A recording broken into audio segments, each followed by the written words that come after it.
Welcome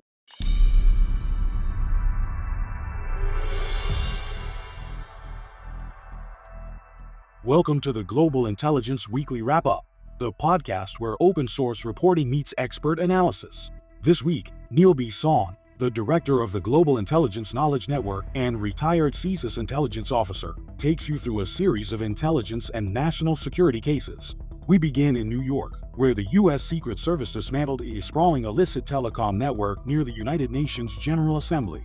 From there, we turn to the United Kingdom, where Sir Richard Moore, the outgoing head of MI6, delivered a pointed farewell speech naming Russia, China, Iran, and Islamist terrorism as Britain's greatest intelligence threats.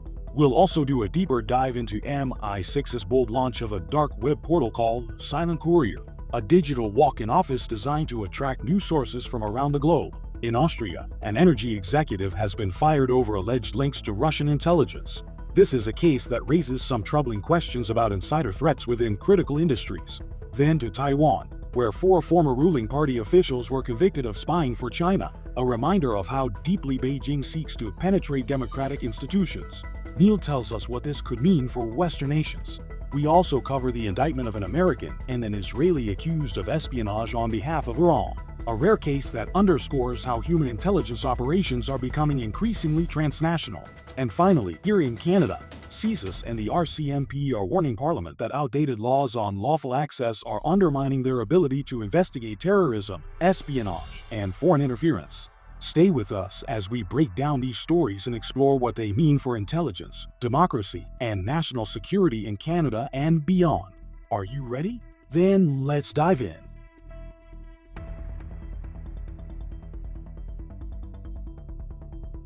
Hello, welcome back to another episode of the Global Intelligence Weekly Wrap-Up. I'm your host, Neil B. Son, a retired intelligence officer with the Canadian Security Intelligence Service and the director of the Global Intelligence Knowledge Network.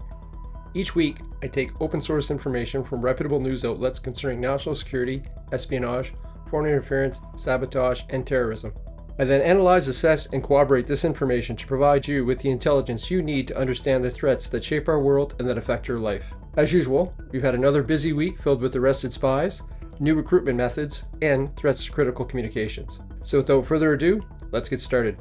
We start with the United Nations General Assembly in New York for our first segment this week, where the U.S. Security Service broke a sprawling, illicit telecommunications network located approximately 56 kilometers from Manhattan. The operation uncovered over 300 SIM servers and more than 100,000 SIM cards, equipment capable of mass communication with potentially disruptive intent. Authorities found the SIM servers and cards spread across multiple vacant properties. The network had the capacity to send tens of millions of texts per minute and was assessed as capable of disrupting cellular communications, including emergency services, by overloading network and even disabling cell towers. Investigators also discovered encrypted communications being routed through the system, possibly linking foreign threat actors with individuals already known to U.S. law enforcement. The proximity of the UN event raised concerns about potential interference with protective operations and public safety during high-visibility diplomatic gathering. SIM farms, which are large operations using many SIM cards to generate large volumes of text and calls, are increasingly recognized globally as a risk vector for fraud, harassment, disinformation, and cyber attacks. High-stakes events, like the UN General Assembly, tend to draw increased scrutiny and security vulnerabilities. Digital infrastructure has become a frontier in national security, with telecommunications and mass messaging platforms forming new terrain for threats. Similar operations have been uncovered in other parts of the world, often tied to organized crime and state actors. Cybersecurity analysts have described the New York network as well-funded and sophisticated. Observers stress that while modern telecom networks incorporate resilience measures, the potential to overwhelm systems with mass messages or attack is real. Experts argue that the ability to send large, anonymous, encrypted communications make detection and prevention harder. Legal scholars and policymakers highlight the tension between surveillance for security and privacy rights, especially with no arrests announced yet, and many open questions about who is behind the network. The dismantling of this illicit telecom network near New York stands as a reminder that physical and digital infrastructures converge in national security. Threats no longer come through traditional espionage or digital hacks, but through mass communication capabilities capable of undermining both everyday safety and major diplomatic events. As the investigation proceeds, its outcomes will likely form how security agencies guard against telecommunications-based threats in public safety and crisis moments. Imagine if a coordinated cyber attack on critical infrastructure was followed up by a massive shutdown of major telecommunications. The combined effect could potentially cripple needed rescue and emergency operations sent to assist with whatever disaster or outage may have occurred, multiplying the panic and fear exponentially to the targeted population. These are the types of scenarios that the Canadian intelligence community needs to prepare for in a potential scenario where a foreign enemy state tries to cripple our critical infrastructure and communication systems simultaneously.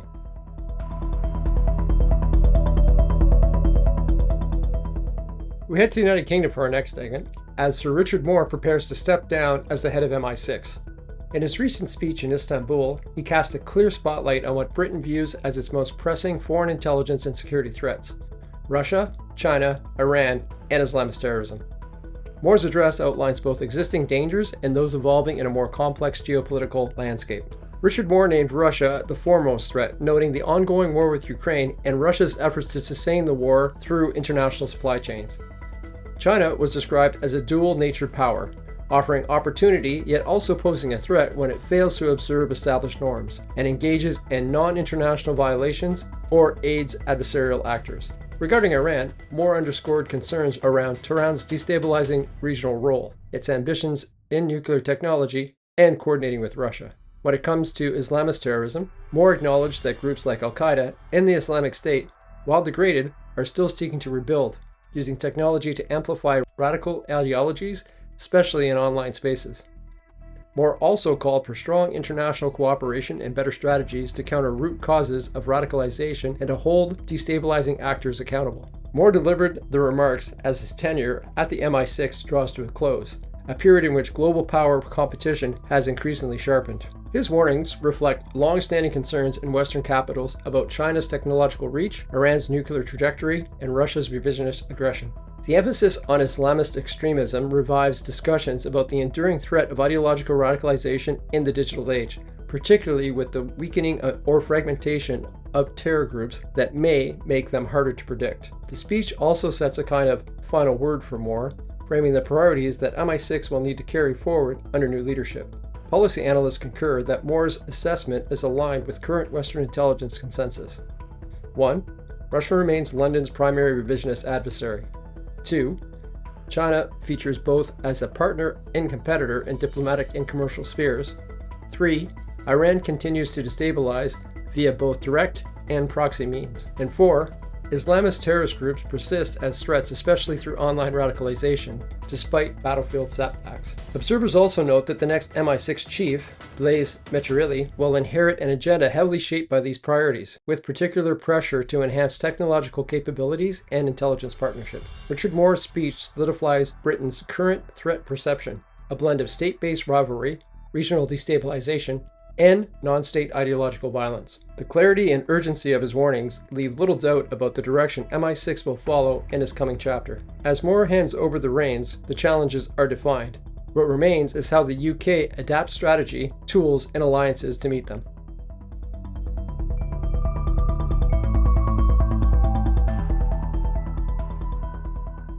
We now dive into the main story this week concerning how MI6 has taken a bold step into the digital world of espionage with the launch of a dark web portal called Silent Courier.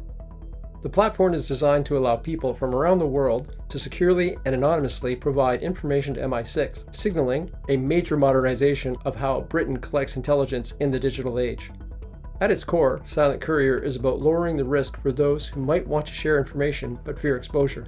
The dark website is accessible only through secure VPNs and devices unconnected to a person's identity.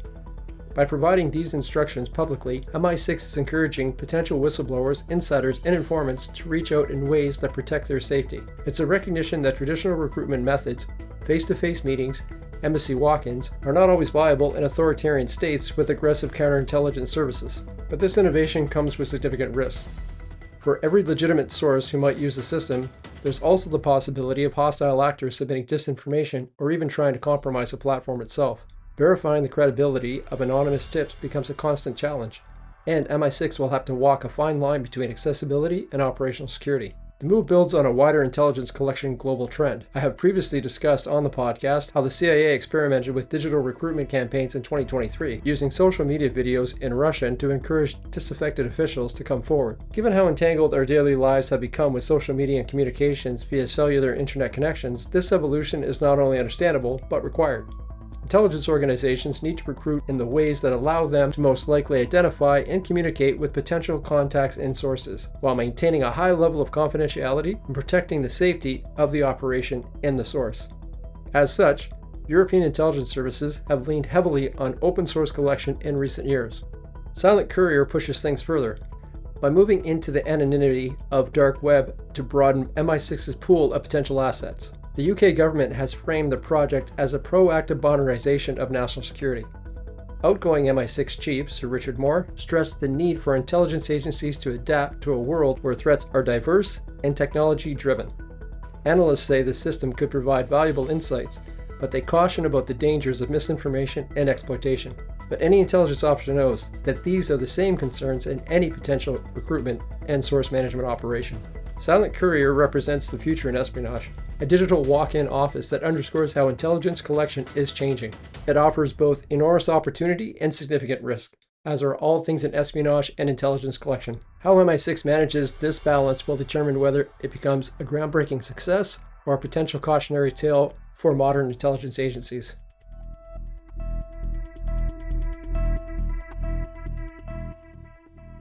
I'm keeping with this story in the next segment as we look at it from a different angle.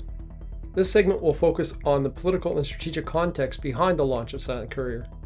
While the platform itself is a technical innovation, the way it was announced and the messaging around it shows how MI6 is using this tool as much for public signaling as for recruitment. In his final public speech as MI6 chief, Sir Richard Moore unveiled Silent Courier from Istanbul. He wasn't just appealing for potential spies to come forward, he was also sending a message to UK's adversaries.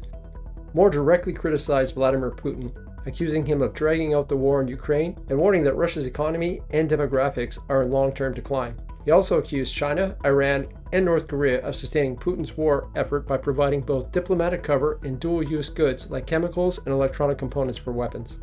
By linking the launch of Silent Courier to his speech, MI6 positioned the initiatives not only as a recruitment tool, but as part of a broader strategy of psychological pressure and public diplomacy.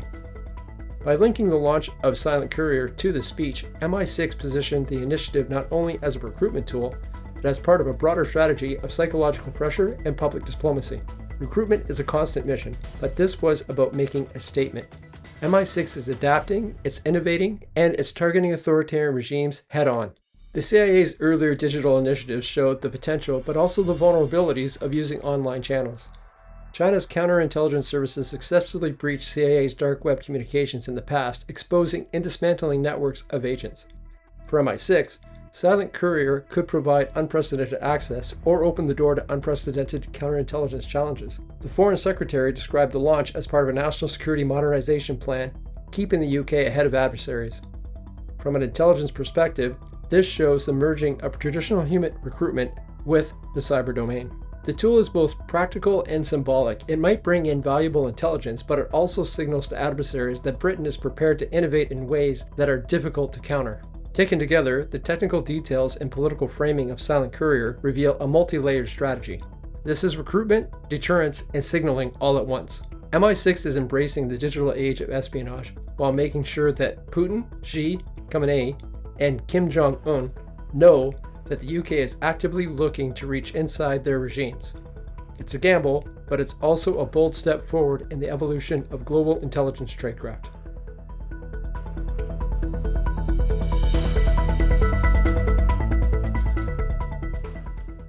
We head to Vienna, Austria for our next segment, where energy giant OMV has dismissed a senior executive following allegations that he was involved in espionage for Russia. The move has triggered diplomatic repercussions and raised questions about risk management in critical sectors of the energy and chemicals industries. The executive was terminated immediately after an internal and intelligence-led investigation uncovered meetings with a Russian diplomat suspected of affiliation with the FSB, Russia's domestic intelligence service. Austria's counterintelligence agency had monitored the individual for months. OMV confirmed it is fully cooperating with authorities. Meanwhile, the Austrian foreign minister summoned the charge d'affaires of the Russian embassy, asking the diplomat's immunity be waived, failing which, he may be declared persona non grata. The executive had recently been seconded to ADNOC in the UAE, giving him access to both OMV and its chemical partner Borealis, which were merging parts of their business into a major deal valued at around $60 billion US. It is alleged that the executive relayed information to the diplomat during meetings in Vienna about both OMV's own operations and those upcoming under the merger.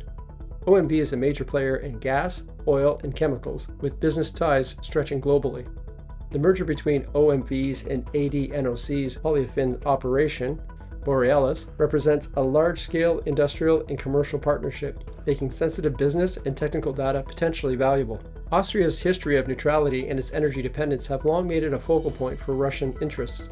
This incident adds a growing pattern in Europe of concerns over industrial espionage, especially in the energy sector, where technology know-how, resource flows, and supply chain information are critical.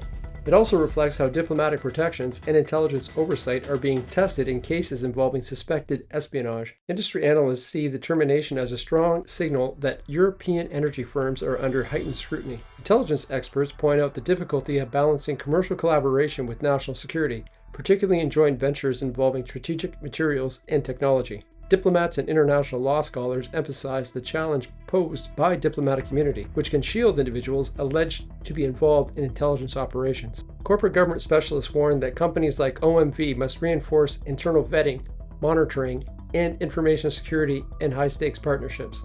The dismissal of the OMV executive over alleged links to Russian intelligence underscores the growing interconnection between commerce, diplomacy, and espionage.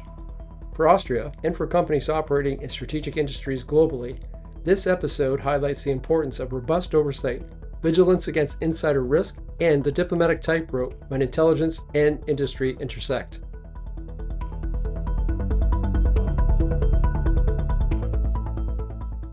We turn our attention to Taiwan for this next segment, where 4 former officials from the Democratic Progressive Party, or DPP, have been convicted of spying for China. The Guardian reported this week that individuals were found guilty of providing sensitive political and military information to Beijing, underscoring the persistent threat that Chinese espionage is on the island. The convictions highlight the ongoing struggle Taiwan faces in countering China's intelligence operations. By targeting former political insiders, Beijing gains access to both classified material and political strategies, which can weaken Taiwan's defenses and influence its democratic institutions. For China, this isn't just about intelligence collection, it's about long-term infiltration to shape Taiwan's political future and undermine its sovereignty.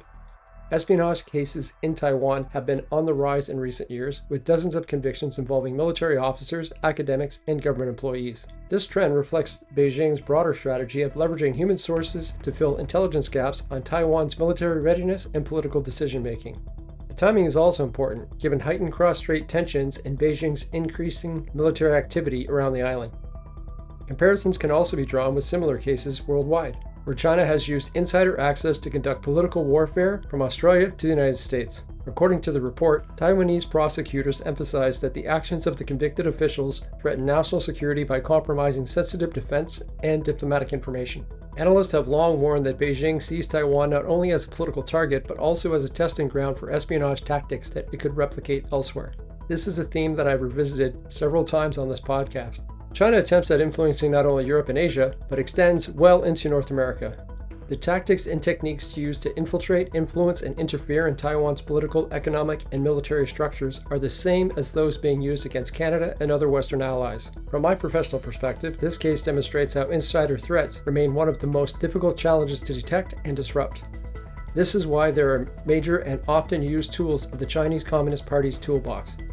The conviction of these 4 former officials is a significant victory for Taiwan's counterintelligence efforts. However, it also serves as a reminder that Chinese espionage activities are deeply entrenched and adaptive. Moving forward, Taiwan will need to further invest in counterintelligence and security vetting to protect its institutions. For allies watching closely, this case underscores the scale of the espionage challenge posed by Beijing globally.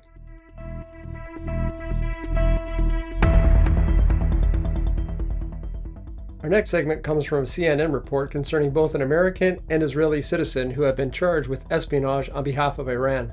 The charges allege that the pair provided sensitive information to Tehran, highlighting Iran's expanding reach and its willingness to recruit individuals far beyond its borders. The case underscores the risk posed when Iranian intelligence successfully recruits nationals from countries outside its traditional sphere of influence.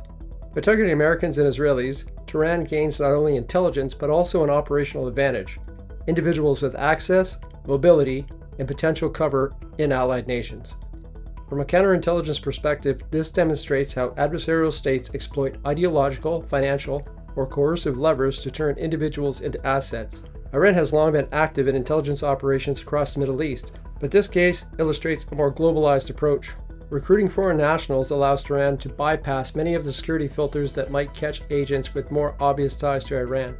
It also mirrors broader patterns seen in Cold War espionage, where adversaries cultivated diaspora communities or sympathetic foreigners to penetrate sensitive institutions abroad. CNN reports that prosecutors emphasized the seriousness of the charges, noting that espionage on behalf of Iran could compromise both U.S. and Israeli national security. Intelligence analysts have also pointed out that these cases are difficult to investigate and prosecute, since evidence often involves classified information and sensitive intelligence sharing arrangements. For Western counterintelligence services, this case highlights the challenge of spotting ideological or financial vulnerabilities among their own citizens. The indictment of an American and an Israeli citizen for spying on behalf of Iran highlights how espionage is increasingly transnational and adaptive. The day of the human source as a viable intelligence asset is far from over, despite the increased emphasis on cyber operations and cyber espionage. Human source recruitment is not limited to state rivals operating within their own regions, but involves the recruitment of foreign nationals with valuable access. For Western governments, this case serves as a warning. Adversaries like Iran will continue to test defenses, making vigilance and strong counterintelligence capabilities essential. My University of Ottawa online course, The Psychology Behind Human Sources and Intelligence Collections, deals specifically with the motivations used in identifying and recruiting human sources, spies, assets, and agents. I'll leave a link in the transcript for anyone interested in joining the course.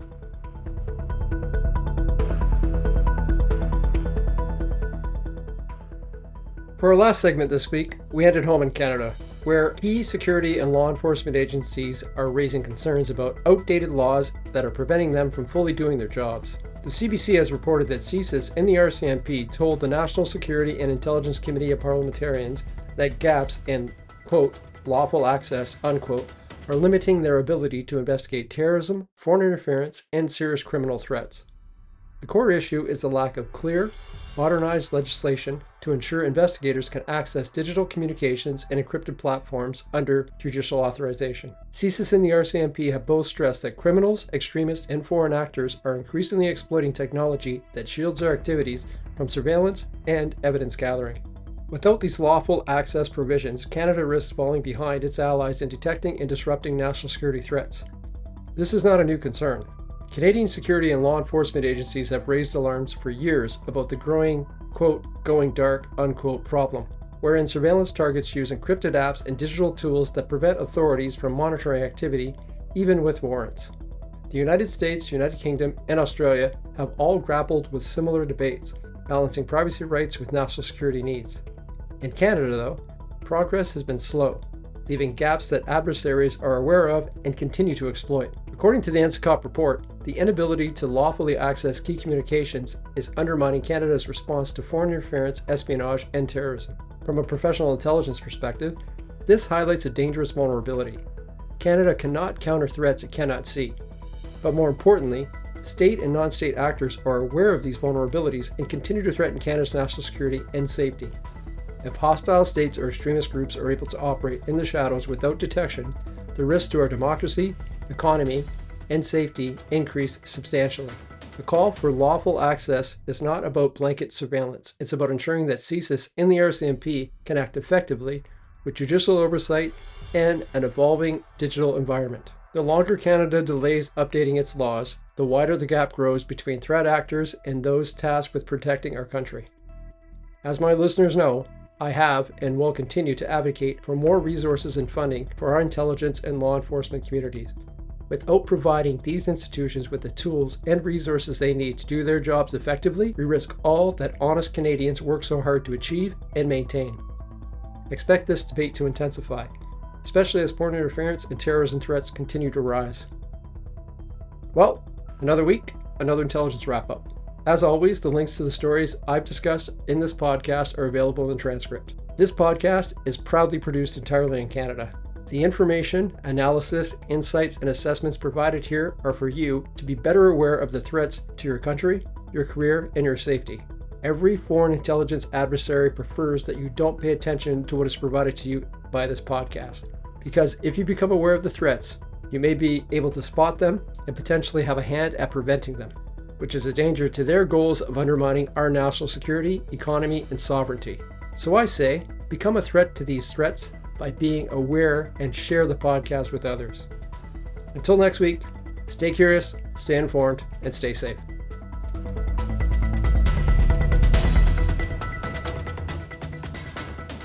That wraps up this week's Global Intelligence Weekly Wrap-Up. Thank you for joining us. We explored the dismantling of a massive telecom network near the UN General Assembly in New York, Richard Moore's final speech as MI6 chief, and the bold launch of the Silent Courier dark web portal. We examined the firing of an Austrian energy executive over alleged Russian espionage links, the conviction of 4 former Taiwanese officials for spying on behalf of China, and the indictment of an American and an Israeli charged with working for Iran. We closed with CSIS and the RCMP's warnings that outdated laws are undermining Canada's ability to counter foreign interference, terrorism, and espionage. Each of these cases illustrates how espionage, sabotage, and foreign interference are no longer distant problems. They shape our world today and demand constant vigilance. Producing this podcast takes significant research, assessment, and analysis to provide you with a clear intelligence perspective. If you find value in this work, please consider supporting the channel through Buzzsprout. Your contributions help sustain the effort and expand our reach. Don't forget to subscribe, like, share, and leave a review. It's the best way to grow our community of informed listeners. And if you'd like to dive deeper into intelligence topics, head over to Neil's Substack page where he posts additional insights and analysis. Until next week, and as Neil always says, stay curious, stay informed, and stay safe.